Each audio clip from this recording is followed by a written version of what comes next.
చెట్లు లేని మేటలందు నదుల పారా చేయుదేవా. చెట్లు లేని మేటలందు అడవి బీడుల ఎడారులాను ఎండిపోయిన నేలను ఏదెనగా మార్చువాడా, నా హృదయమును మార్చుము, నా హృదయమును మార్చుము, నా హృదయమును మార్చుము. చెట్లు లేని మేటలందు నదుల పారా చేయుదేవా. చెట్లు లేని మేటలందు ఎండియున్న లోయలందు దండిగా జీవానదిన్ మెండుగా ప్రవహింపచేయుము. బండయైనా క్రీస్తును, బండయైనా క్రీస్తును, బండయైనా క్రీస్తును. చెట్లు లేని మేటలందు నదుల పారా చేయుదేవా. చెట్లు లేని మేటలందు నీటి కాలువయార నుండి జీవ వృక్ష పోటాకుగా, నీటి కాలువయార నుండి జీవ వృక్ష పోటాకుగా సాటి మానవ కోటి మధ్యన నిల్పుకొమ్ముని శక్తితో, నిల్పుకొమ్ముని శక్తితో, నిల్పుకొమ్ముని శక్తితో. చెట్లు లేని మేటలందు నదుల పారా చేయుదేవా. చెట్లు లేని మేటలందు సంకుచితమై సమృద్ధి లేక సారహీనుడానైతినే. ఇంక హిదెకెలో ఫరాతు నదుల పారా చేయుము. సంకుచితమై సమృద్ధి లేక సారహీనుడానైతినే. ఇంక హిదెకెలో ఫరాతు నదుల పారా చేయుము, నదుల పారా చేయుము, నదుల పారా చేయుము. చెట్లు లేని మేటలందు నదుల పారా చేయుదేవా. చెట్లు లేని మేటలందు మరణమునకు పాత్రుడనై నిష్ఫలితముగా నుంటిని. పరమ జీవ వృక్ష ఫలములు ఫలింపచేయు నెల నెలన్ మరణమునకు పాత్రుడనై నిష్ఫలితముగా నుంటిని. పరమ జీవ వృక్ష ఫలములు ఫలింపచేయు నెల నెలన్, ఫలింపచేయు నెల నెలన్, ఫలింపచేయు నెల నెలన్. చెట్లు లేని మేటలందు నదుల పారా చేయుదేవా. చెట్లు లేని మేటలందు. అన్నాలంటే వందనాలు నాయన, వందనాలు రత్నం గారు. చక్కటి పాట పాడారు. నిజమే, మెట్టెల్ లాంటి వాళ్ళమి. మెట్టెల మీద నీళ్లు ఉండవు కానీ అక్కడ నీళ్లు పారజేసేవాడు మన దేవుడు. మెట్టెల్లో నీళ్లు పారజేస్తాడు. లేని చోట ఉన్నట్లుగా చేయగలిగిన సమర్థుడైన దేవుడు. మన జీవితాలు నిస్సారమైనవే మరి, కానీ సారం కలిగేటట్లు చేసిన పరమదేవుడు. ఆయనకు మొరపెట్టడం ఎంతో చాలా చక్కగా ఉంది ఈ పాట. మొత్తం పాట అంతా కూడా నేను అంతా రిపీట్ చేయలేదు, కానీ ఆ మెట్టల గురించి మాత్రమే చెప్తున్నాను. మనం అందరం మెట్టలు లాంటి వాళ్ళమే. దేవుడు మనలో జీవజలాలని ప్రవహింపజేశాడు. ఆ మెట్టలలో చెట్లు మొలిపించేవాడు. సో మనలో కూడా అలాంటి జీవాన్ని కలిగించే దేవునికి చక్కటి పాట పాడి వినిపించిన సహోదరికి రత్నమ్మ గారికి వందనాలు చెల్లిస్తున్నాము. ఇప్పుడు మన మధ్య సిస్టర్ ఎస్తేర్ శారద ఏం సాగర్ గారు ఉన్నారు. వారిని గురించి పరిచయం. కెజియా జాయిన్ అయినావమ్మా? కెజియా జాయిన్ అయిందా? లేదక్క. జాయిన్ కాలేదక్క. నాకు తెలిసినంత మటుకు చెప్తాను సిస్టర్. మరి కొద్ది కాలం అనంతపూర్లో ఉన్నారు కాబట్టి మా చర్చికి వచ్చేవాళ్ళు. అప్పుడు చూసాం మేము సిస్టర్ని, శారదా గారిని. మరి వాళ్ళ హస్బెండ్ గారు డిఎంఓ అని ఇది చేసేవాళ్ళు కదా సిస్టర్? డిస్ట్రిక్ట్ రెవెన్యూ ఆఫీసర్ గా అక్కడ పనిచేశారు. డిస్ట్రిక్ట్ రెవెన్యూ ఆఫీసర్ గా డిఆర్ఓగా చేసేవారు అక్కడ. చాలా బాగా ఉండింది. వాళ్ళు మా సంఘానికి వచ్చేవాళ్ళు అప్పుడు. ఇద్దరు పిల్లలు కదా, ఒక బాబు, ఒక పాప. అమ్మాయి డాక్టరు. మనకందరికీ తెలిసిన ఉషా, పాత వాళ్ళకి గుర్తుంటుంది, అప్పట్లో వచ్చేది మనకి గ్రూప్ లో ఉషా. ఉషాను ఏమే వియంకురాలు కదా, ఉషా కూతుర్ని కాదు, ఉషా చేసుకున్న ఉషా కూతురు మా కూతురు ఇద్దరు ఒకే ఇంటికి పిల్లలు ఇచ్చినారనమాట. ఈమె కూతుర్ని, ఉషా కూతుర్ని ఇద్దరిని మరి జోనాథన్, తర్వాత శశికళ వాళ్ళ ఇంటికి బిడ్డల్ని ఇద్దరిని ఇచ్చినారు. ఈమె కూతురు కూడా డాక్టరు. పేరు మర్చిపోయాను, సారీ. నా వయసు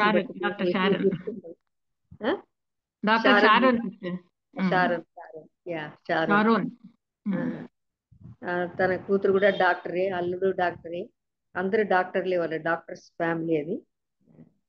సో ఆ సహోదరి మన మధ్య ఉన్నారు. ఇంకా నాకు తెలియని విషయాలు ఏమన్నా ఉంటే సిస్టరే చెప్తారు. ఇంతకు ముందు కూడా ఒకసారి చెప్పారు అనుకుంటాను సార్. అవును సిస్టర్, అవునండి సిస్టర్. ఇది సెకండ్ టైం నాకు అవకాశం ఇచ్చారు.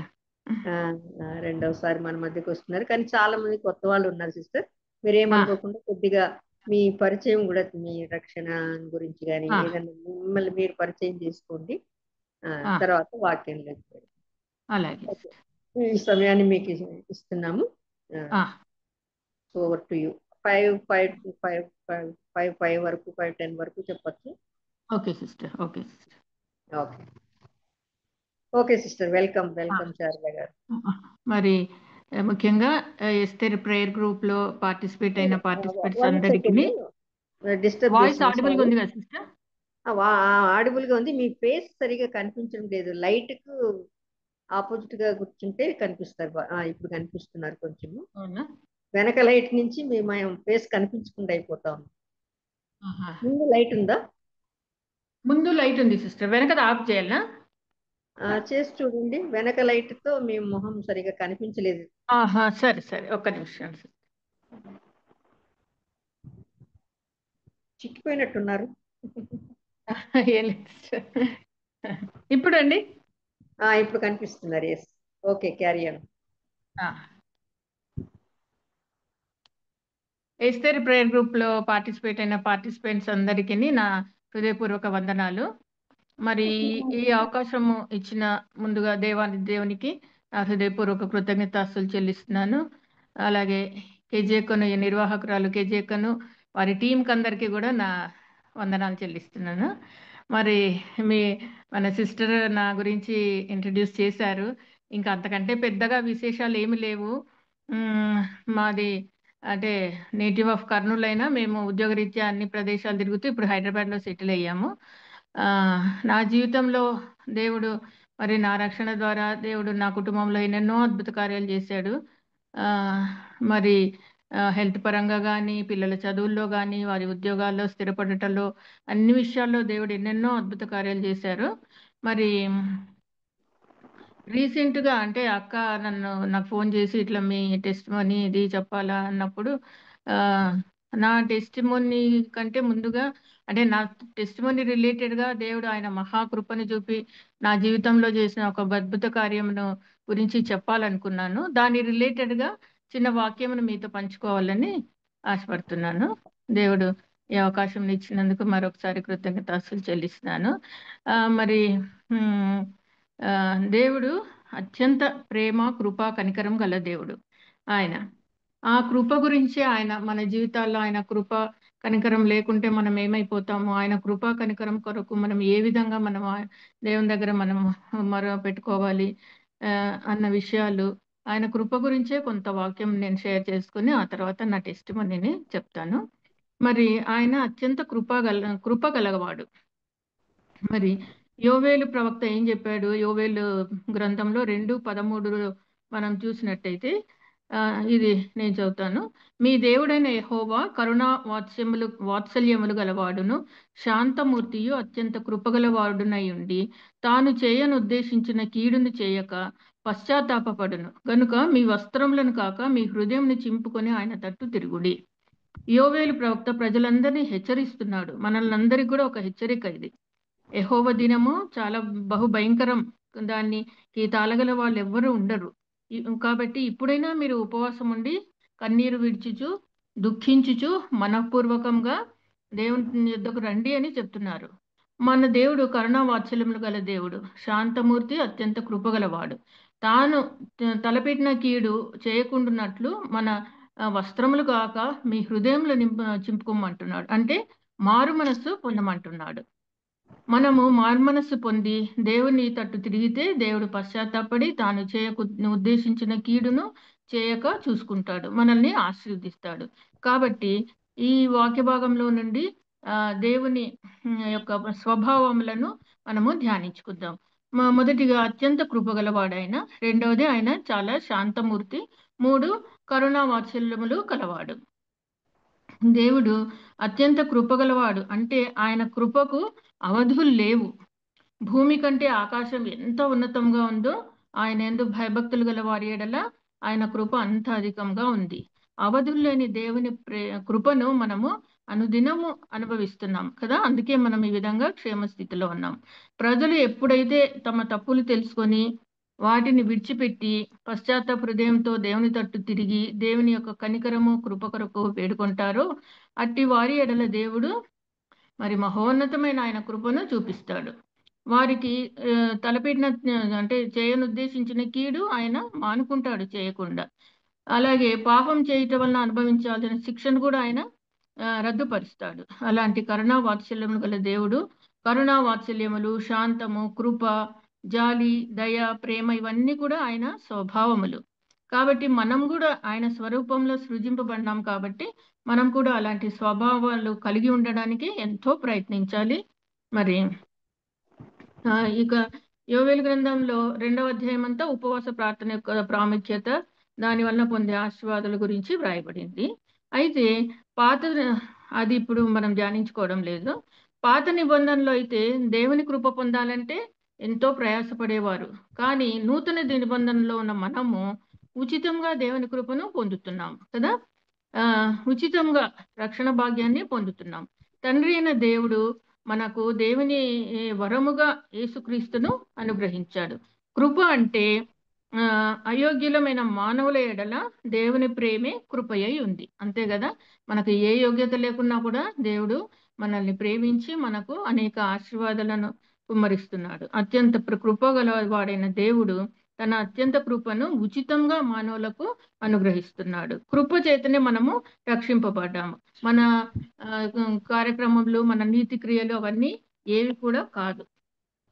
మన ప్రభు మన పాపముల కొరకు చనిపోయి తిరిగి 3వ దినమన్న పునరుత్థానుడయ్యాడు అని ఒప్పుకుంటే వారు ఒప్పుకుంటే రక్షణ పొందుతారు. మరి పాత నిబంధన కాలంలో ఏ విధంగా చేసేవాళ్ళు? వారు ఉపవాస దినం చాటించి ప్రజలందరూ ఏకగ్రీవంగా దేవునికి మొరపెట్టేవారు. దేవుని కృపను కనికరమును దేవుని వాగ్దానములను పొందేవారు.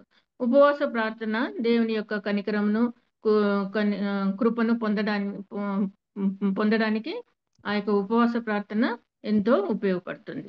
మరి ఈ కృప అన్నది దేవుని స్వభావం కదా, దేవుని కృపను మనం ఉచితంగా పొందుతున్నాము. కృప పొందడానికి మనం ప్రయాసపడడం లేదు. దేవుని కృప ఆకాశం కంటే ఎత్తైనది. మనము అనుదినము మనం ఇప్పుడు అందరము మనం సజీవ లెక్కలో ఉన్నామంటే అది కేవలం దేవుని కృపే. అనుదినం ఆయన మన పైన నూతనముగా వాత్సల్యత చూపిస్తున్నాడు. మరి ఆయన అగాపే ప్రేమ, శాశ్వతమైన ప్రేమ, ఆయన ప్రేమకు అవధులు లేవు, షరతులు లేవు, ఎల్లులు లేవు. మరి అలాంటి ప్రేమను, కృపను, వాత్సల్యతను మన పైన ఆయన చూపిస్తున్నాడు.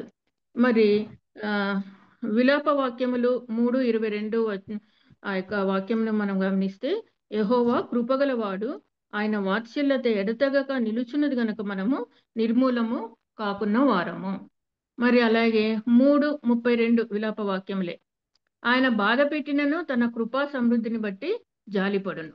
మరి ఇంకొక 2-3 వచనాలు కృప గురించే నేను చదువుతాను. కీర్తన 103:11, భూమి కంటే ఆకాశం ఎంత ఉన్నతంగా ఉన్నదో ఆయన యందు భయభక్తులు గల వారు ఎడల ఆయన కృప అంత అధికంగా ఉన్నది.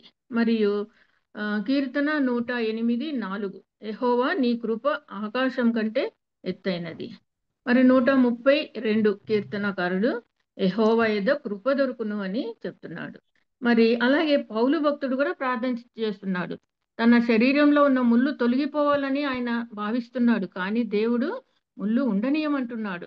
ముళ్ళుతో పాటు నా కృపను నీకు అనుగ్రహిస్తాను అంటున్నారు ఆయన. మరి అలాగే నీ బలహీనతల్లో నా శక్తిని సంపూర్ణం చేస్తానని ఆయన మనకు చెప్తున్నారు పౌలు భక్తుడి ద్వారా. మరి 2 కొరింథీ 12:7-9 వచనాలు ఎవరైనా చదవగలరా? నేను చదవమంటారా? చదువుతాం లేండి సిస్టర్, చెప్పండి. 2 కొరింథీ 12:7-9 వచనాలు. నాకు కలిగిన ప్రత్యక్షతలు వినిపిస్తుంది కదా అందరికి?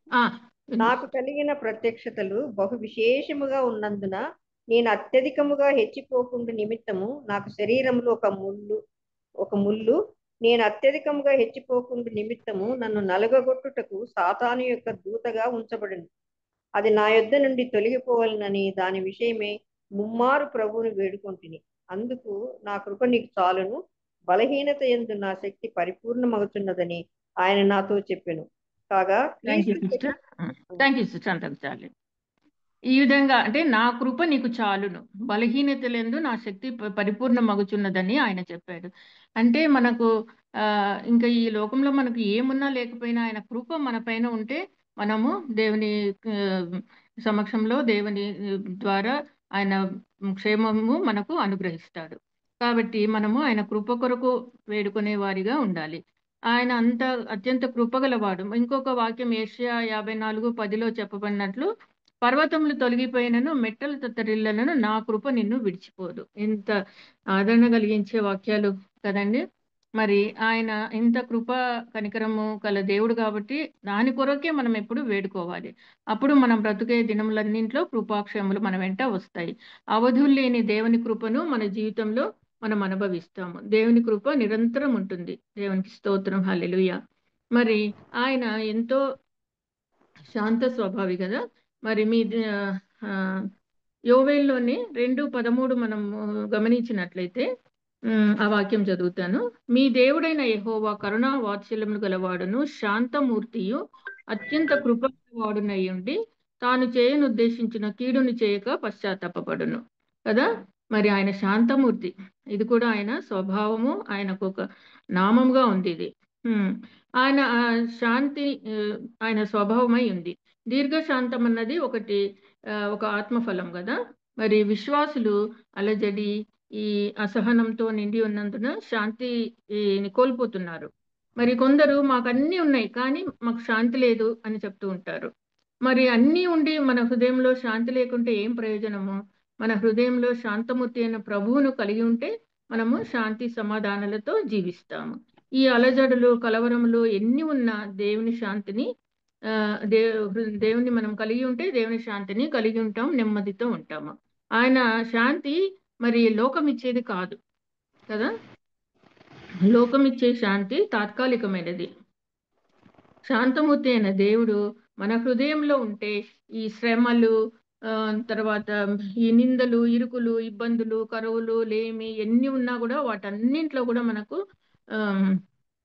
శాంతి సమాధానాలను దేవుడు ఇస్తాడు. అవి మనము కోల్పోము. ఎవరి మనస్సు దేవుని మీద ఆనుకొని ఉంటుందో వారిని పూర్ణ శాంతి గలవానిగా చేస్తానన్నాడు దేవుడు. మరి యోహాను 14:27 ఈ యొక్క వాక్యం కూడా మరి నేను చదువుతాను. శాంతి మీకు అనుగ్రహించి వెళ్ళుచున్నాను, నా శాంతినే మీకు అనుగ్రహించుచున్నాను. లోకం ఇచ్చినట్టుగా నేను మీకు అనుగ్రహించుట లేదు. మీ హృదయమును కలవరపడనీయకుడి, వెరవనీయకుడి కదా. మనము ఎన్నో ఈ లోక విషయాల మీద మనం ఎన్నెన్నో ఐహిక విచారాల మీద మన హృదయాన్ని ఒక్కోసారి ఎంతో స్ట్రెస్కు లోనవుతూ ఉంటాము. కాబట్టి దేవుడు ఏమంటున్నాడు, let not your hearts B troubled అని మనకి ఎంత అభయం ఇస్తున్నాడు. ఈ శాంతమూర్తి అయిన దేవుని యందు మనము విశ్వాసం ఉంచాలి. ఆ విశ్వాసం ఉంచితే మనము కలవరపడము. మరి ఈ శాంతమూర్తి అయిన దేవుడు మన హృదయంలో ఉంటే దేవుడు అనుగ్రహించే ఆ దైవికమైన శాంతి మనకు వస్తుంది. ఆ హృదయంలో మన కలవరం లేకుండా, మనం వెరవకుండా ఆ శాంతిని మనకు యేసు ప్రభు మనకు అనుగ్రహిస్తున్నాడు. ఆయన శాంతి అంటే ఆయన సిలువలో ఆయన శ్రమలు మనం జ్ఞాపకం చేసుకుంటే, ఆయన సిలువలో ఘోర శ్రమలు అనుభవిస్తూ కూడా ఆయన తన శాంతిని కోల్పోలేదు, సహనాన్ని కోల్పోలేదు. నిందలు, అవమానములు, దూషణ, హేళన, అపహాస్యము అవన్నీ కూడా ఎంతో సహనంతో మౌనంగా సహించాడు. మరి బాధింపబడినా కూడా ఆయన నోరు తెరవలేదు. మనం కూడా శ్రమలు, సమస్యలు, ప్రతికూలతలు ఇవన్నీ అనుభవిస్తున్నప్పుడు మనము ఇవన్నీ ఆయన శిలువ శ్రమలను జ్ఞాపకం చేసుకుంటూ ఆ శిలువను మన కండ్ల ఎదుట పెట్టుకొని మనము కలవరపడకూడదు. అప్పుడు మనకు దేవుని ఇచ్చే నెమ్మదితో ఉంటాము. ప్రార్థన చేసుకోవాలి. అప్పుడు శాంతమూర్తి అయిన దేవుడు మనకు శాంతిని అనుగ్రహిస్తాడు. బాధల్లో మనం వాక్యం చదువుకున్నప్పుడు ఎంతో నెమ్మదినిస్తాడు, ఆదరణనిస్తాడు. వాక్యం పైన ఆధారపడడం నేర్చుకోవాలి. ఆయన చిత్తాన్ని ఎరిగి మనం జీవించడం నేర్చుకోవాలి. అప్పుడే మనకు మన హృదయంలో నెమ్మది, సమాధానం ఉంటుంది. మరి మనం ఇందాక వాక్యంలో చెప్పుకున్నట్టు 103 కీర్తన 8వ అధ్యాయంలో చెప్పబడినట్లు ఆయన దయా దాక్షిణ్యపూర్ణుడు, దీర్ఘశాంతుడు, కృపా సమృద్ధి గలవాడు. మరి ఆయన మన పాపములను ఆయనను అన్ని గమనించి ఆయన గద్దిస్తే ఆయన సన్నిధిలో ఎవ్వరం నిలవలేము. ఆయనకు మనం మెరపెడుతున్నాము. ఆయన ద్వారా మన కృపను, క్షమాపణను పొందుతున్నాము. మరి ఇశ్రాయేలు ప్రజలు ఎన్నోసార్లు దేవునికి అవిధేయులైనారు కదా. ఇవన్నీ మనం ఎరిగి ఉన్నాం. అయినా కూడా దీర్ఘశాంతంతో దేవుడు వారిని ఏ విధంగా నడిపించాడు. ఇది ఒక వాక్యము నెహెమ్యా 9:17 చదవగలరా సిస్టర్ ఎవరైనా? Okay sister.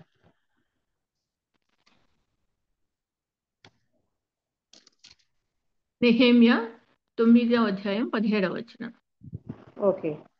వారు విధేయులగుటకు మనసు లేని వారై తమ మధ్య నీవు చేసిన అద్భుతములను జ్ఞాపకం చేసుకొనక తమ మనసును కఠినపరుచుకొని తాముండి వచ్చిన దాస్యపు దేశమునకు తిరిగి వెళ్ళుటకు ఒక అధికారిని కోరుకొని నీ మీద తిరుగుబాటు చేసిరి. అయితే నీవు క్షమించుటకు సిద్ధమైన వాడవును, దయావాత్సల్యములు గలవాడవును, దీర్ఘశాంతమును, బహు కృపయు గలవాడవును అయి ఉండి వారిని విసర్జింపలేదు. Thank you sister. మరి అలాగే నిర్గమకాండము 34:6 ఇది నేను చదువుతానులేండి. యెహోవా కనికరము, దయ, దీర్ఘశాంతము, విస్తారమైన కృపా సత్యములు గల దేవుడైన యెహోవా. ఎంత గొప్పగా మనము ఈ యొక్క నెహెమ్యాలో చెప్పబడినట్లు వారు ఆయన చేసిన అద్భుతంలో జ్ఞాపకం చేసుకోనకుండా తమ మనసును కఠినపరుచుకున్నారు. అయినా ఎంత దయాదాక్షిణ్యంతో దేవుడు ఏ విధంగా నడిపించినాడో అవంతా మనకు తెలుసు. మరి ఇంత కరుణా వాత్సల్యము గల దేవుణ్ణి మనం ఎప్పుడు మనం చేసిన ఉపకారాలను జ్ఞాపకం చేసుకుంటూ ఆయన స్తుతిస్తూ కీర్తిస్తూ ఇంకా ఆయన కనికరం కొరకు మనము కృప కొరకు కనిపెట్టుకునే వారంగా ఉండాలి. మరి ఆయన వాత్సల్యత ఎడతెగక నిల్చున్నది కనుకనే మనం అందరం ఈ క్షేమ స్థితిలో ఉన్నాం. ఈ మధ్య కాలంలో చూసుకుంటే ఎంత ఫ్రీక్వెంట్ గా భయంకరమైన యాక్సిడెంట్స్ అంట, ఎన్నెన్నో ఉపద్రవములు ఎన్నెన్నో చూస్తూ ఉన్నాం. దుర్దినాల్లో ఉంటున్నాం మనం. అలాంటప్పుడు మనము ఎంతో మరి దేవుని పైన ఆధారపడడం మనం అలవాటు చేసుకోవాలి. మరి తండ్రి తన కుమారుల ఎడల జాలి పడినట్లు యెహోవా తన యందు భయభక్తులు గల వారి ఎడల ఆయన జాలి పడతాడు. అనుదినము మనము ఆయన మన పైన చూపించే వాత్సల్యత ఎలాగుంటుంది? నూతనంగా ఉంటుందంట. మనము మంటివారమని ఆయన జ్ఞాపకం చేసుకుంటుంటాడు. మన దోషములను బట్టి, అపరాధములను బట్టి దేవుడు మనల్ని శిక్షిస్తే మనం ఎప్పుడో నశించిపోయేవారం.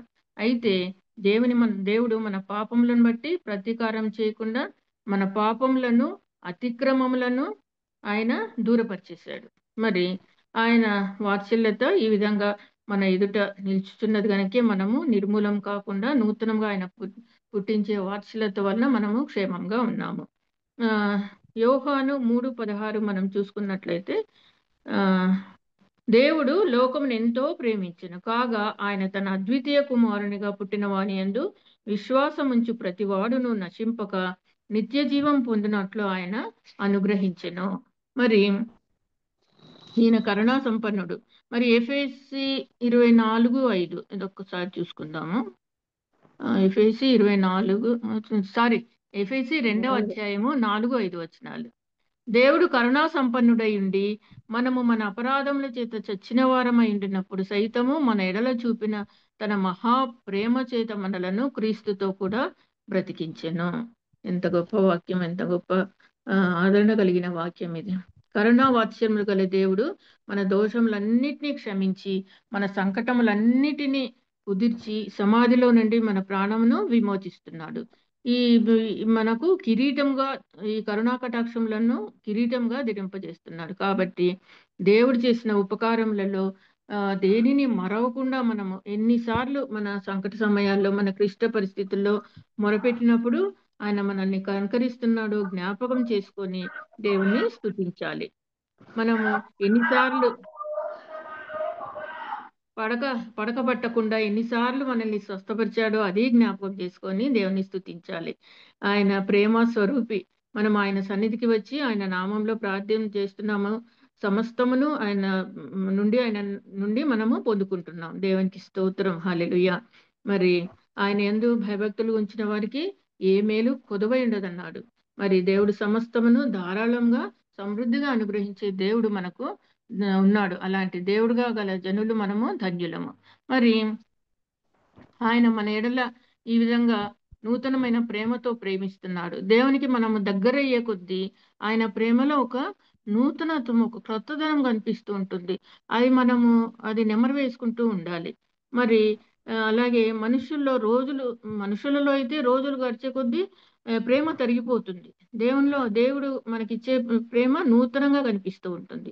అందుకే మనము దేవుణ్ణి ఆశ్రయించాలి. మనము భయపడే వేళల్లో నువ్వు భయపడకుమని అభయం ఇస్తున్నాడు. బైబిల్ గ్రంథంలో పరిశుద్ధ గ్రంథంలో 365 టైమ్స్ మెన్షన్ చేశారు భయపడకుము అని. అంతటి అభయహస్తం ఇస్తున్నాడు మన ప్రభువు. మరి అనారోగ్యంగా ఉన్నప్పుడు ముట్టి స్వస్థపరుస్తున్నాడు. తన వాక్కును పంపి మనల్ని బాగు చేస్తున్నాడు. మరి లోయల గుండా మరి మరణము అంచు వరకు వెళ్ళినప్పుడు కూడా మనల్ని మరణంకు అప్పగించకుండా సజీవ లెక్కలో ఉంచుతున్నాడు. మన కుటుంబంలో అసమాధానం ఉన్నప్పుడు సమాధానం అనుగ్రహిస్తున్నాడు. మనం ఎన్నోసార్లు అపాయములలో నుండి సంరక్షిస్తున్నాడు. ఈ రోజు మరి బిడ్డలు బయటికి వెళ్ళినారంటే తిరిగి వచ్చే వరకు మనం తల్లిదండ్రులు ఎంతో ఆశతో మరి వారి కోసం ఎదురు చూసే సమయం ఇది. ఎందుకంటే తెలియని ఎన్నెన్నో సంఘటనలు జరుగుతూ ఉన్నాయి వారి క్షేమం గురించి, బిడ్డల క్షేమం గురించి. కాబట్టి బిడ్డల క్షేమం కొరకు తల్లిదండ్రులుగా మనం ఎంతో ప్రార్థించవలసి ఉంది. వారికి ప్రార్థనని ఒక పెద్ద పెట్టుబడి. మనం ఇంకేమీ పెద్ద పెట్టుబడులు ఇవ్వాల్సిన అవసరం లేదు. మొట్టమొదటిగా ఇవ్వాల్సింది ప్రార్థన అనే పెట్టుబడి. ఆ విధంగా ఆయన వాత్సల్యతను, కృపను, కరుణను జ్ఞాపకం చేసుకుంటూ దేవుణ్ణి స్తుతించాలి. ఇంకొకటి ఆయన మరి కృపా సత్య సంపూర్ణుడు.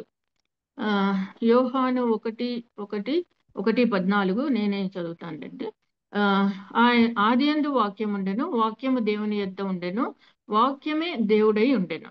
మరి ఇంకోటి 14వ వచనం చూసినామంటే, ఆయన శరీరధారి అయి కృపా సత్య సంపూర్ణుడుగా మన మధ్య నివసించెను. తండ్రి వలన కలిగిన అద్వితీయ కుమారుని మహిమ వలె ఆయన మహిమను కనుగొంటిమి. మరి ఈ వాక్యం ఆదియందు దేవుని యొద్ద ఉన్న వాక్యమే శరీరధారియే కృపా సత్య సంపూర్ణుడిగా మన మధ్యకు వచ్చాడు యేసుక్రీస్తు ప్రభువు. మరి ఆ కృపా సత్య సంపూర్ణుడిని ఆయనను మనము కొనియాడుతూ ప్రార్థిస్తూ ఉంటాము. కృపా సత్య సంపూర్ణుడు అంటే కృపతోను సత్యముతోను నింపబడిన వాడని అర్థము. యేసుక్రీస్తులో తండ్రి అయిన దేవుని స్వభావం ఉన్నవి. అందుకే యేసుక్రీస్తును చూస్తే తండ్రి అయిన దేవుణ్ణి చూచినట్లే. కృప మరియు సత్యం అన్నవి ఇవి రెండు ద్వంద్వ పదాలు. మన జీవితంలో దేవుని కృప అనుభవించాలంటే మనలో సత్యం ఉండాలి. సత్యం మనల్ని స్వతంత్రులుగా చేస్తుంది. మరి మనలో సత్యం ఉంటేనే దేవుని కృపను అనుభవిస్తాము. ఇక సత్యం అంటే అక్కడ పరిమితమైన దేవుని కృప ఉంటుంది. ఎక్కడైతే ఈ కృపా సత్యములు ఎప్పుడు కలిసి ఉంటాయంట. మరి కీర్తన 85, 10, 11 వచనాలు ఎవరైనా చదవగలరా? కీర్తనలు 85, 10, 11.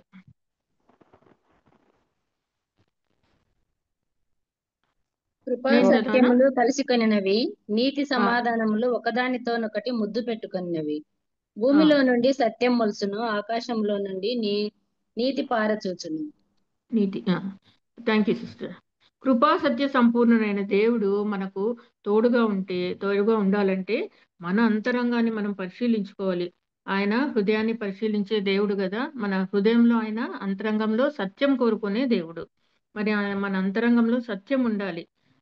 నీకు ఆయస్కరమైన నీకు ఇష్టమైన మార్గాలన్నీ నా హృదయంలో తీసివేయమని మనం అనుదినము ప్రార్థన చేసుకుంటూ ఉండాలంట. మరి ఆ విధంగానే చేసుకుంటే మనలో సత్యం ఉంటుంది, మన అంతరంగంలో సత్యం ఉంటుంది. మనలో సత్యం లేకుంటే దేవుని కృపను మనము పొందలేము. అందుకే మన ప్రవర్తనని సరి చేసుకోమని మన దైవ సేవకులు, మన భక్తులు మనల్ని హెచ్చరించినప్పుడు మనము సరి చేసుకోవాలి. మరి ఈ కృపా సత్య సంపూర్ణుడు అన్న గొప్ప దేవుని నామంతో మనల్ని ప్రార్థించి ఆయన కృప కొరకు కనిపెట్టేవారుగా ఉండాలి. ఆయన కృప కొరకు కనిపెట్టే వారి యందు ఆయన ఆనందించువాడై ఉన్నాడు. మరి ఆయనకు ఆనందం కలగజేయాలంటే మనం ఎల్లప్పుడూ ఆయన కృప కొరకు కనిపెట్టుకోవాలి. ఆ విధంగా మనము ప్రార్థన చేసుకోవాలి.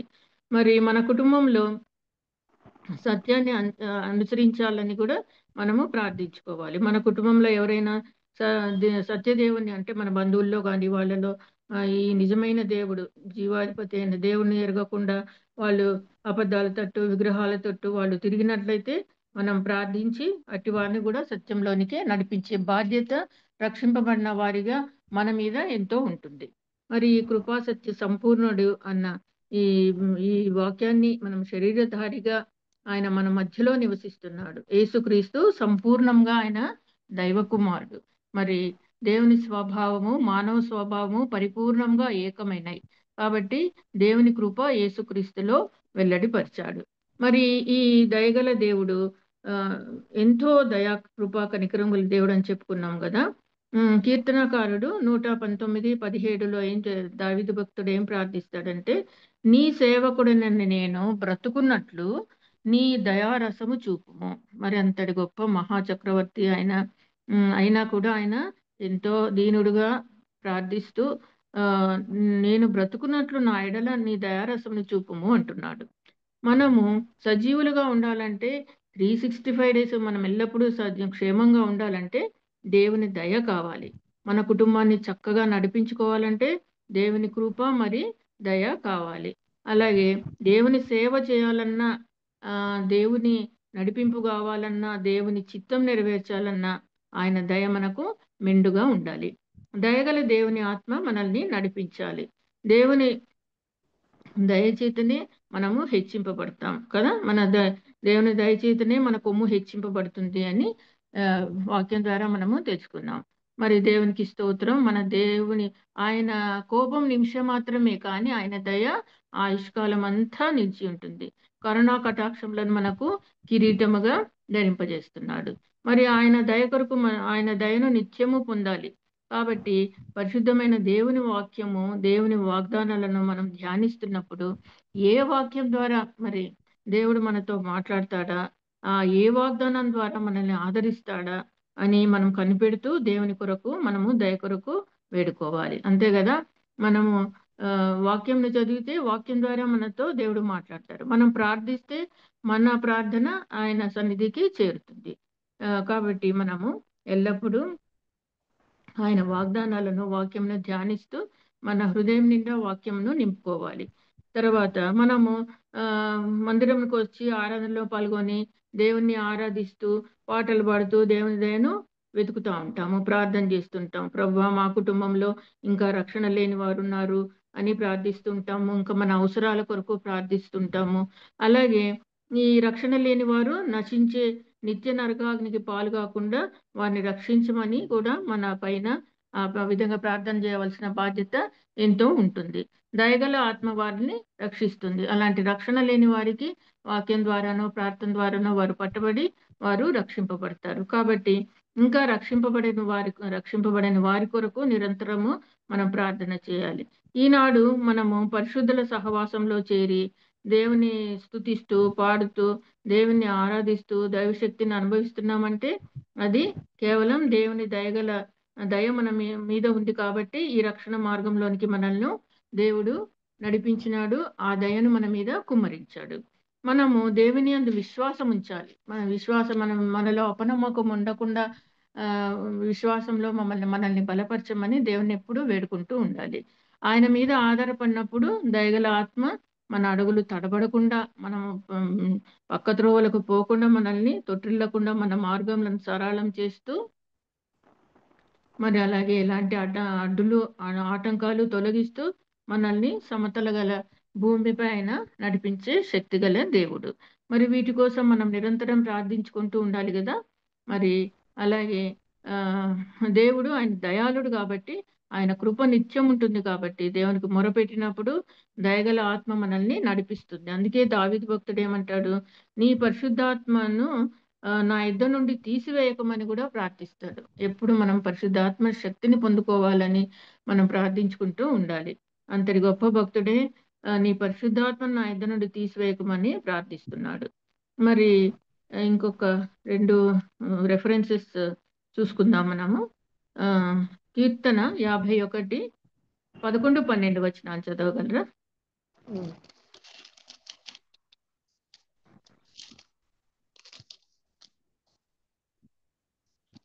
నీ సన్నిధిలో నుండి నన్ను త్రోసివేయకము, నీ పరిశుద్ధాత్మను నా యొద్ద నుండి తీసివేయకము. నీ రక్షణ ఆనందము నాకు మరలా పుట్టించుము, సమ్మతి గల మనస్సు కలిగజేసి నన్ను దృఢపరచుము. మరి నీ సన్నిధిలో ఉండి నన్ను త్రోసివేయకమంటే మన పాపంలో అవి ఎన్ని ఉన్నా కూడా మనం పశ్చాత్తాపడి ప్రార్థించుకుని మరి ఆయన మనల్ని త్రోసిపుచ్చకుండా మన పరిశుద్ధాత్మ దేవుణ్ణి మనం మొరపెట్టుకోవాలి. ఆ రక్షణానందాన్ని మనకు పుట్టించి సమ్మతి గల మనస్సును కలుగజేసి మనల్ని దృఢపరిచే దేవుడు మనకున్నాడని ఆయన కీర్తిస్తూ మనము స్తుతిస్తూ ప్రార్థించుకోవాలి. మరి ఆయన దయచేతనే మన కొమ్ము హెచ్చింపబడుతుందని కూడా మనం కీర్తన గ్రంథంలో చూడగలము. మరి ఇశ్రాయేలు ప్రజలను దయగల దేవుని ఆత్మనే నడిపించింది. వారు ఎంత అవిధేయులై తిరుగుబాటు చేసినప్పటికీ కూడా దేవుడు ఎంతో దయతో దేవుడు 40 సంవత్సరాలు వారికి ఏమి కొదవ కాకుండా తక్కువ కాకుండా అరణ్య మార్గంలో నడిపించాడు. మరి నెహమ్యా భక్తుడు ఈ విధంగా 9వ అధ్యాయంలో కూడా ధ్యానం చేస్తే 17 నుండి 21 వచనాలు, అంటే ఇంక ఇవన్నీ నా టైము సరిపోతుందా? ఆయన వారు ఇజ్రాయేలు ప్రజలు ఎడారిలో ఉన్నప్పుడు వారు ఏ విధంగా బహు విస్తారమైన కృపను చూపించి వాళ్ళ మార్గంలో వారికి వెలుగిచ్చడానికి వెలుగుని ఇవ్వడానికి రాత్రి అగ్నిస్తంభమై మేఘస్తంభంగా ఉంటూ వారిని ఏ విధంగా నడిపింది అవంతా కూడా మనము నెహమ్యా భక్తుడు ఇక్కడ మనకు 9వ అధ్యాయం 15 నుండి 21 వచనాల్లో మనకు అది ధ్యానిస్తే, మీరు జస్ట్ రెఫరెన్స్ రాసుకోండి, తర్వాత ధ్యానిస్తే మనకు అర్థమవుతుంది. మరి అలాగే కీర్తన 103, 8, 10లో కూడా మనం చూసుకున్నట్టయితే, యెహోవా దయా దాక్షిణ్య పూర్ణుడు, దీర్ఘశాంతుడు, కృపా సమృద్ధి గలవాడు. ఆయన ఎల్లప్పుడూ వ్యాజ్యం ఆడువాడు కాడు. ఆయన నిత్యము కోపించేవాడు కాదు. మన పాపములను బట్టి ప్రతీకారం చేయలేదు, మన దోషములను బట్టి మనకు ప్రతిఫలం ఇయ్యలేదు. మరి కదా మన దోషం బట్టి మనకు ప్రతిఫలం ఇచ్చే దేవుడు కాదు ఆయన. ఎంతో దయగలవాడని ఇంతవరకు మనం చెప్పుకుంటూ వస్తున్నాం. దయగల దేవుడు మనకు పడమటికి తూర్పుగా ఎంత దూరమో మన అతిక్రమములను మనకు అంత దూరపరిచినాడు. ఒకవేళ మనం జీవితకాలంలో మనం చేసిన మన తప్పులు పాపములన్నీ లెక్కబెట్టి శిక్షిస్తే మనం భస్మం అయిపోతాం మానవులం.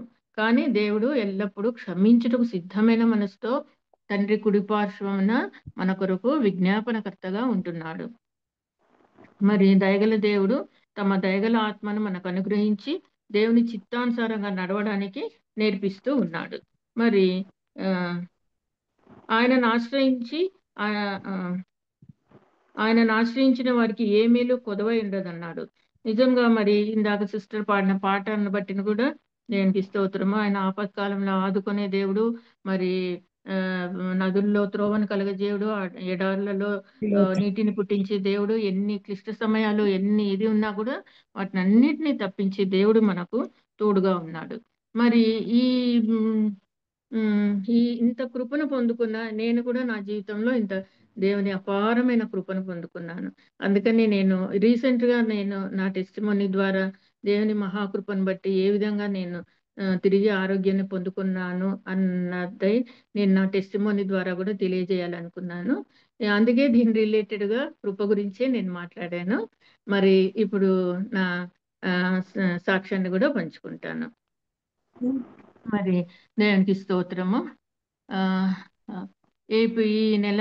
ఈ సంవత్సరం ఏప్రిల్లో నా చిన్న మనవరాలి బర్త్డే ఉందని, ఇంకా ఇతర ఫంక్షన్స్ ఉన్నాయని మేము ఇక్కడ హైదరాబాద్ నుండి వేలూరుకు వెళ్ళవాలని డిసైడ్ చేసుకొని ఏప్రిల్ 6th ఇక్కడ నుండి బయలుదేరాము.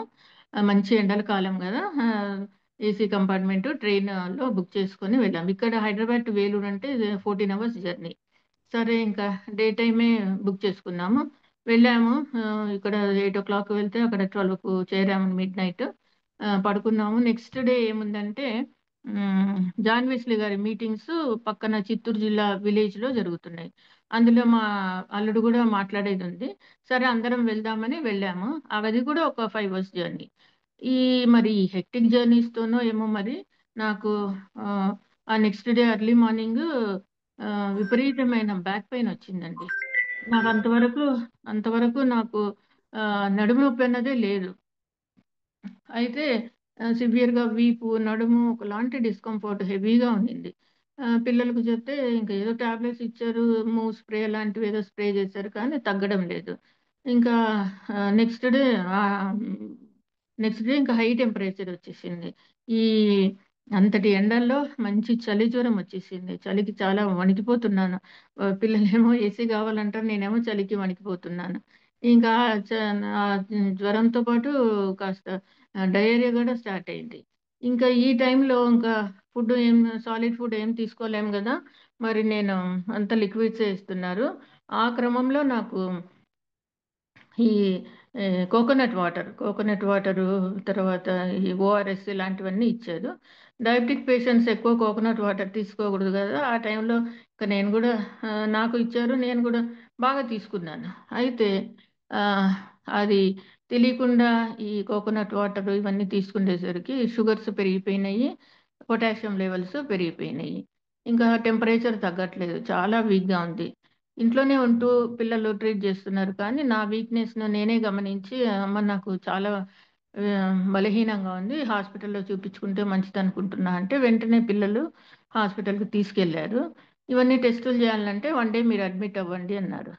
అడ్మిట్ అయితే మరి ఇవన్నీ ఈ షుగర్ లెవెల్స్ పొటాషియం లెవెల్స్ ఎక్కువ ఉన్నాయి అని దానికి ట్రీట్మెంటు స్టార్ట్ చేశారు.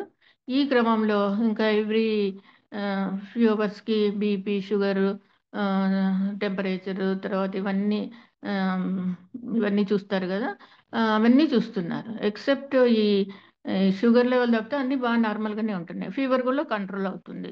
ఇంకా షుగర్ లెవెల్స్ ఎక్కువ ఉన్నాయని చెప్పి నేను ఇంతవరకు ఇన్సులిన్ వాడలేదండి.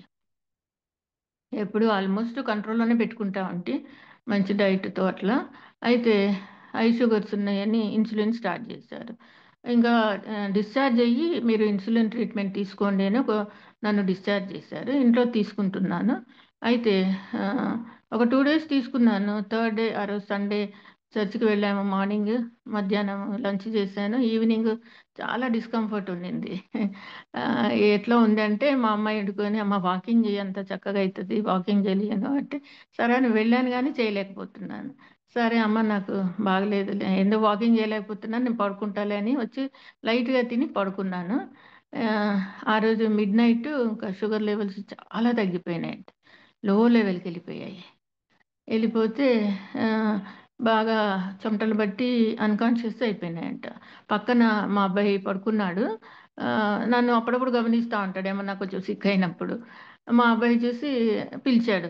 నేను పలకలేదు, చాలా చెమటలు పడి చెమటలు ఉన్నాయని చెప్పి మా కూతుర్ని పిలిచాడు. పిల్లలను అందరినీ పిలిచేసరికి చాలా హెవీ స్వెటింగ్తో ఉన్నాను. మరి ఇది హైపోగ్లైసమిక్ కండిషన్ అని పాప ఏదో ఫస్ట్ ట్రీట్మెంట్ ఇచ్చింది. అయినా కూడా ఇది కాలేదు, కాన్షియస్లోకి రాలేదు. అప్పుడు అల్లుడు యుఎస్లో ఉన్నాడు. వెంటనే యుఎస్కి మా అబ్బాయికి ఫోన్ చేస్తే ఇంకా పక్కన ఫ్లాట్స్ అందరు కూడా డాక్టర్సే కదా, అందరు డాక్టర్స్ వచ్చారు. నిమిషాల్లో నన్ను ఎమర్జెన్సీలో అడ్మిట్ చేశారు. ఈ క్రమంలో నేను ఎంత బలహీన పడిపోయినానో, మరి ఎంత అన్కాన్షియస్ అయిపోయినానో నాకు తెలియదు. కానీ దేవుడు ఆ సమయంలో నన్ను నా చేయి పట్టుకొని, ఆయన శాశ్వతమైన ప్రేమ నా మీద ఉంది కాబట్టి, నేను ఆయన ఎంతో ప్రేమిస్తున్నాను కాబట్టి, ఆయన నా చేయి పట్టి లేపోయి ఆ, నేను మరణ ద్వారం వరకు వెళ్ళినా కూడా నన్ను పైకి లేపినాడు. మరి అక్కడ నాకు సరైన ట్రీట్మెంట్ సరైన టైంలో దొరికేసరికి నేను ఫ్యూ అవర్స్లోనే కాన్షియస్లోకి వచ్చేస్తున్నాను. అర్లీ మార్నింగ్ 3కో 2కో కాన్షియస్లోకి వచ్చేస్తున్నాను. అప్పుడు నన్ను వాళ్ళు ఎన్నో ప్రశ్నలు అడుగుతున్నారు, అవన్నీ కూడా నేను కరెక్ట్గా చెప్పాను. ఇంకా అబ్జర్వేషన్ కోసం అని ఫ్యూ అవర్స్ నన్ను ఐసీయూలో ఉంచి తిరిగి ఆ, ఆ, దీనికి వార్డుకు షిఫ్ట్ చేశారు.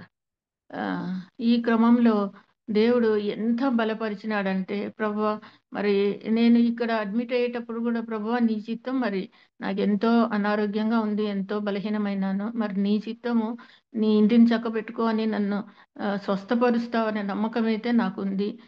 నా సమస్తాన్ని, నా జీవితాన్ని నీకే అర్పిస్తున్నానని నేను ప్రార్థన చేసుకొని హాస్పిటల్లో అడుగుపెట్టినాను.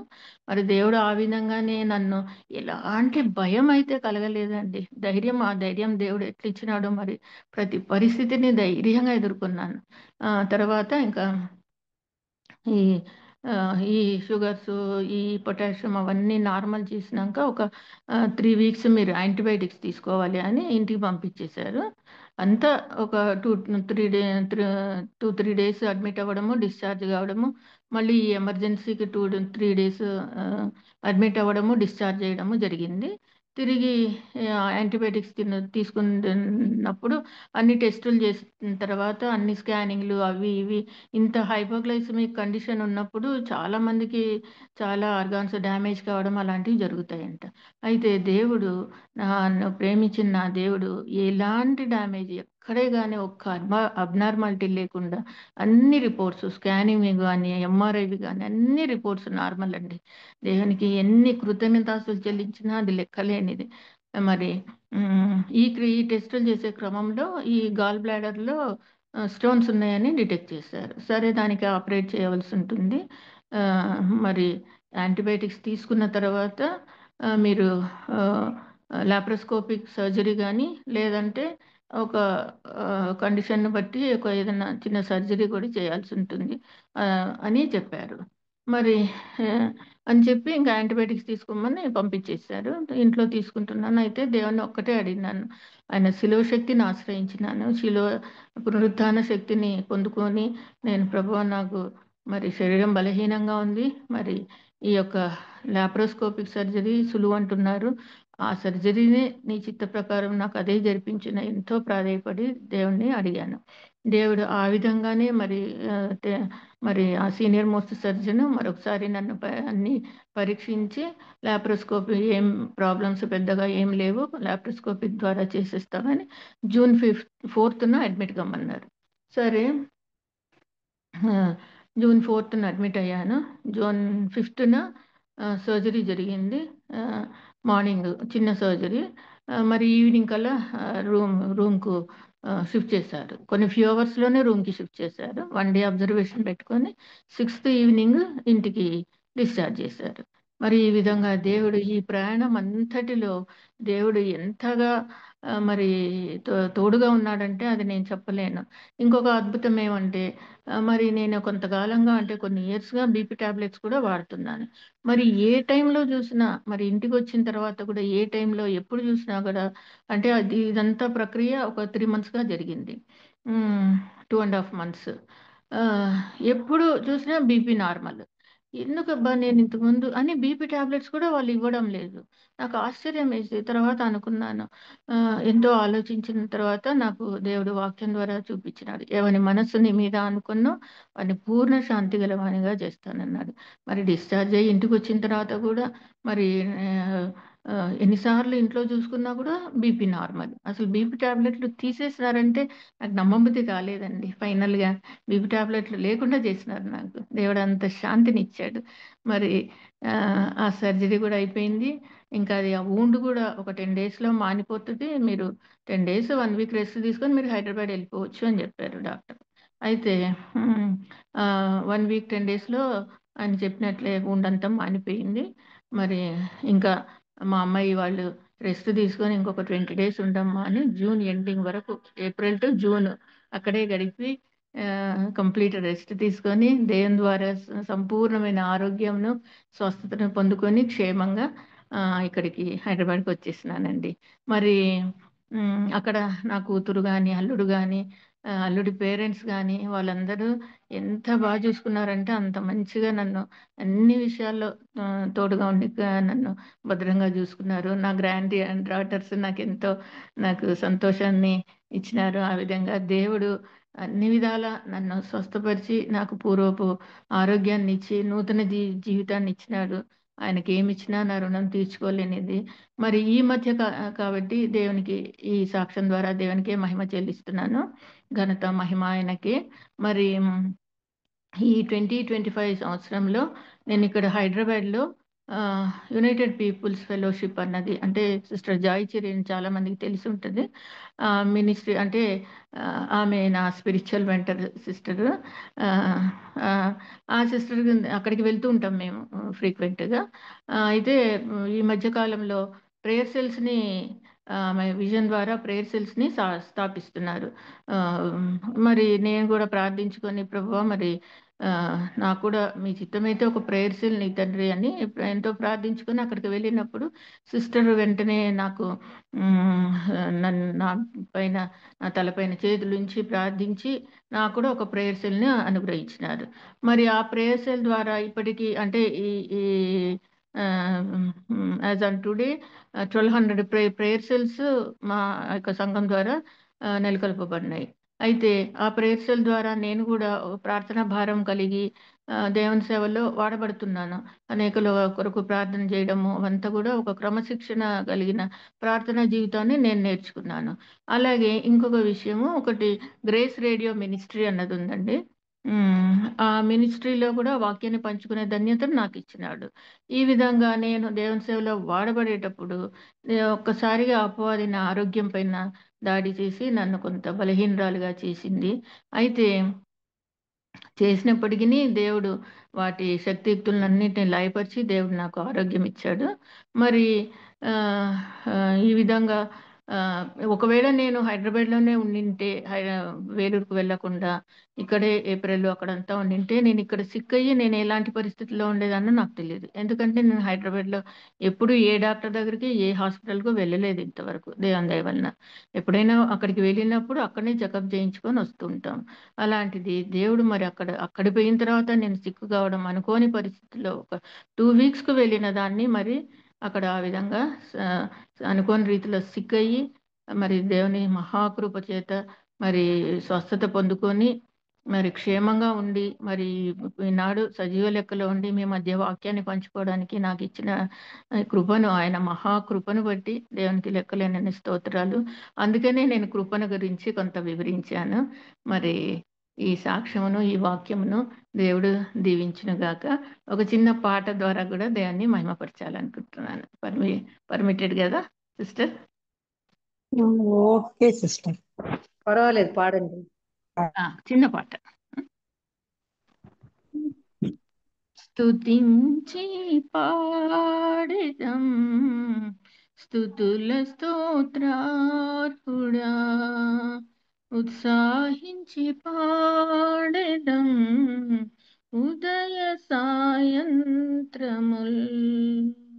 స్తుతించి పాడెదం స్తుతుల స్తోత్రార్హుడా, ఉత్సాహించి పాడెదం ఉదయ సాయంత్రముల్. స్తుతుల సింహాసనం మీదాసీనుడా, స్తుతుల సింహాసనం మీదాసీనుడా, మా స్తుతి ఆరాధనా నీకే చెల్లించెదం.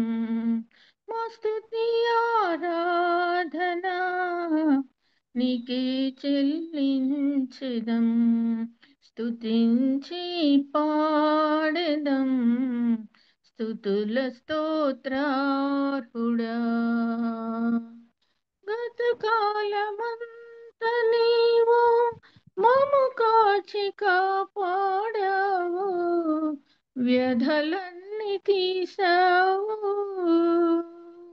గతకాలమంత నీవు మము కాచి కాపాడావు, వ్యధలన్నీ తీసావు.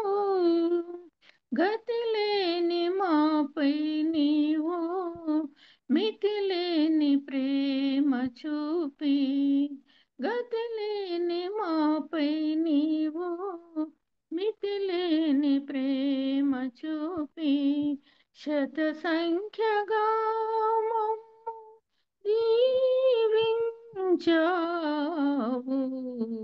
స్తుతించి పాడెదం స్తుతుల స్తోత్రార్హుడా, ఉత్సాహించి పాడెదం ఉదయ సాయంత్రముల్. కరుణా కటాక్షములను కిరీటములుగాను ఉంచావు మా తలపై. కరుణా కటాక్షములను కిరీటములుగాను ఉంచావు మా తలపై. పక్షిరాజు యౌవనము వలె మా యౌవనమంతా ఉత్తేజపరచి తృప్తిని ఇచ్చావు.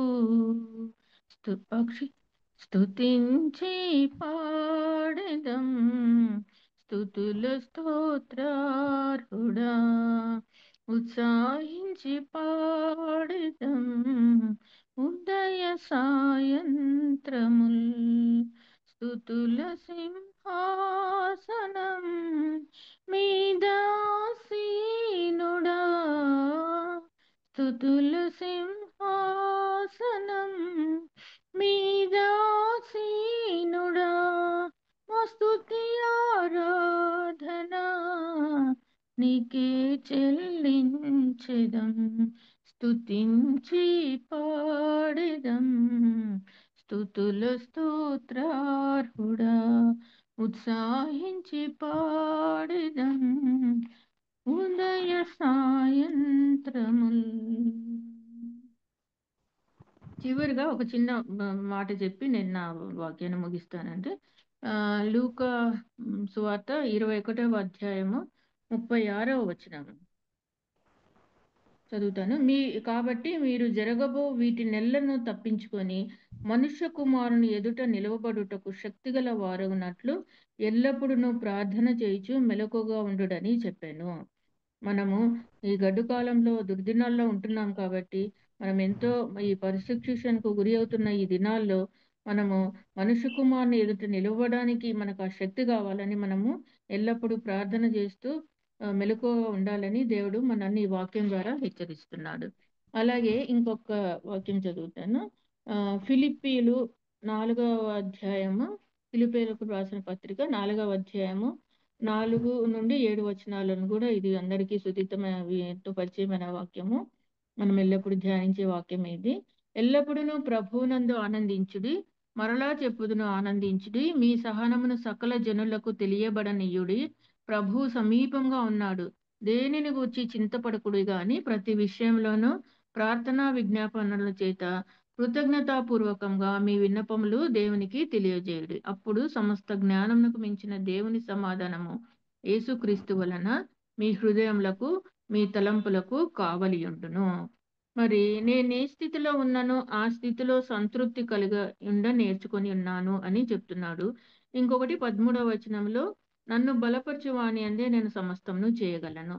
ఈ వాక్యముల ద్వారా మనము హెచ్చరింపబడి మరి వాక్యం ద్వారా ఆదరింపబడుతున్నాం. మనం ఎల్లప్పుడూ మనం దేని బట్టి కూడా మన స్టేటస్ని బట్టి కానీ దేని కూడా బట్టి కూడా అతిశయించి కూడా ఆనందించి కూడా మనం ఎల్లప్పుడూ ప్రభువునందే ఆనందిస్తూ మనకు ఎంత చింతలు ఏమున్నా కూడా మన భారం ఆయన చేతికి అప్పగించి ఈ ప్రార్థనా విజ్ఞాపన చేత మనం కృతజ్ఞతాపూర్వకంగా మన విన్నపాలు దేవునికి తెలియజేస్తుంటే దేవుడే మనల్ని ఆదరించి నా జీవితంలో చేసినట్లుగా మరి ప్రభు గొప్ప కార్యాలు చేసి మనల్ని ఆదరించే ప్రభు మనకు తోడుగా ఉన్నాడు.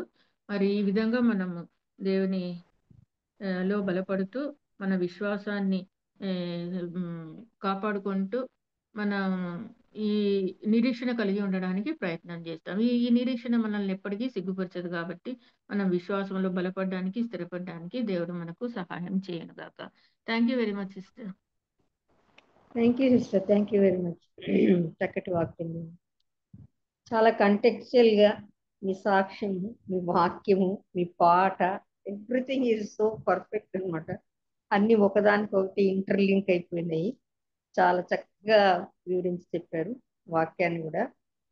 యోబేలు గ్రంథం నుంచి తీసుకొని ఇక యెహోవా ఎలాంటి వాడు, కరుణావాత్సల్యములు గలవాడు, శాంతమూర్తి అని, ఆయన అత్యంత కృపగలవాడని, ఎట్లా ఆయన అత్యంత కృపగలవాడు, ఎట్లా శాంతమూర్తి, ఎట్లా ఆయన కరుణా వాత్సల్యాలు కలిగిన వాడని మరి రెఫరెన్షియల్ గా చూపిస్తూ ప్రతి గ్రంథంలో నుంచి మరి చక్కగా వివరించి చెప్పారు. నిజమే, ఆయన శాంతమూర్తి కాబట్టి మనం ఇంకా భూమి మీద ఉన్నాం, లేకపోతే ఎప్పుడో వెళ్ళిపోవలసిన వాళ్ళము.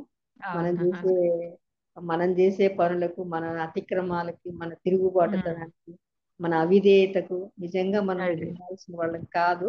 ఆయన దీర్ఘశాంతం, వట్టి శాంతం కాదు, ఆయన దీర్ఘశాంతం కలిగి ఉన్నాడు మన పట్ల. అందుకే మనం ఇంకా జీవించి ఉన్నవారమై ఉన్నాము. అంతే కదా, ఆయన ఆయన కరుణ లేకపోతే అసలు మనం రక్షించబడిండే వాళ్ళమే కాదు. కరుణతోనే మనల్ని రక్షించినాడు. మనము చేతగాని వారమని, బలహీనులమని, భక్తిహీనులమని, మనము త్వరగా పడిపోయే స్వభావం గలవారమని, ఇవన్నీ ఎరిగి ఉండి కూడా ఆయన మన పట్ల కరుణ చూపించాడు. ఆయన కరుణ, ఆ కరుణతోనే మనల్ని ఆయన రక్షించుకున్నాడు అనమాట. లేకపోతే మనకు రక్షణ వచ్చే భాగ్యం కూడా లేదు మనం చేసే చేతలకి. అసలు కరుణ అనేది ఆయనకు అంత దీర్ఘశాంతం ఉంది, కరుణ ఉంది కాబట్టి మనల్ని ఎంతో వాత్సల్యంగా, ఎంతో ప్రేమగా హక్కును చేర్చుకున్నాడు. ఎట్లాంటి పరిస్థితుల్లో మీరు చెప్తున్నారు మీ హెల్త్ గురించి, ఎంత తన రొమ్మును ఆనించుకొని ఆయన కాపాడినాడని చెప్పాల. పరిస్థితులు బట్టి, మీరు చెప్పేదాన్ని బట్టి అసలు హైపోగ్లమ్ అయినప్పుడు అట్లా కోమాలోకి వెళ్ళిపోతారు అని చెప్తారు.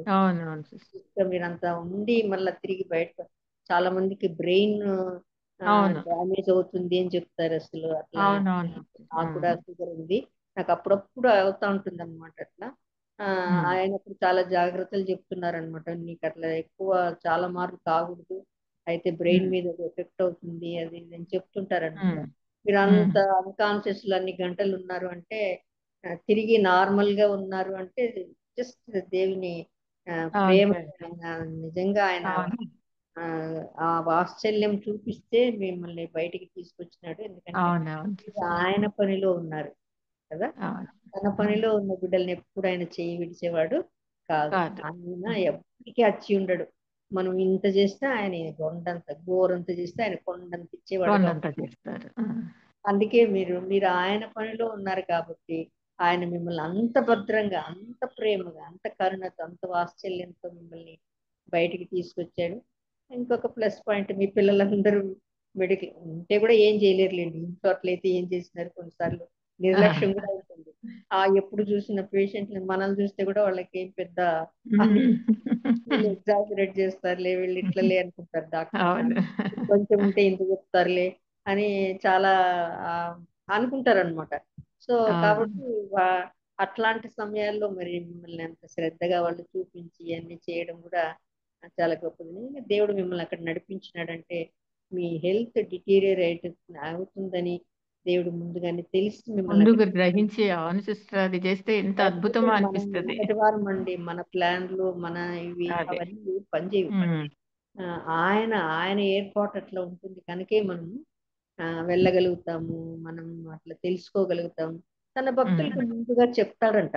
అంటే ముందుగా మనకి ఏదో సిమ్టమ్స్ ఉంటాయన్నమాట, మనకు తెలియకుండా అక్కడికి వెళ్ళాలని, అది చూపించుకోవాలని ఏదో అనిపిస్తూ ఉంటుంది అట్లా. అవునవును. తన భక్తులకి, తన ప్రియులకి, తన బిడ్డలకి ఆయన ముందుగా చెప్తాడంట.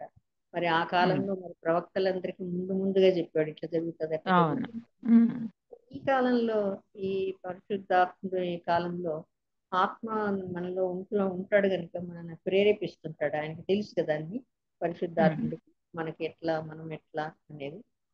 కాబట్టి ఆయన అట్లా ప్రేరేపిస్తుంటాడేమో అని నా అభిప్రాయం. అది ఎవరు చెప్పి అవునవును సిస్టర్. నేను అనుకుంటాను అట్లా. నేను ఏదైనా జరుగుతుంది, ఇట్లా జరిగింది అంటే it's all because of holy spirit. లేకపోతే మనకి ఎట్లా తెలుస్తుంది, మనం ఎందుకు వెళ్తాం అక్కడికి? అనూహ్యంగా అంటే తెలియకుండా వెళ్ళిపోతాం. అట్లాంటి యూజువల్ గా చేసే పనులు కాదు అవి, కానీ చేసేస్తాం. ఎందుకు అంటే దాని కాన్సిక్వెన్సెస్ వేరే ఉంటుంది. కనుకనే పరిశుద్ధాత్మ మనల్ని ప్రేరేపిస్తాడు అని నేను అనుకుంటాను. అది నా సొంత అభిప్రాయం, ఎవరు చెప్పింది కాదు. కాబట్టి మీకు అట్లా అనిపించిందేమో అక్కడికి అవును వెళ్దాము సిస్టర్. ఉందాము దేవుడే నడిపించినట్లు అనిపించింది. అనిపించినట్ల. నిజమే. చక్కటి వాక్యం చెప్పారు మీరు.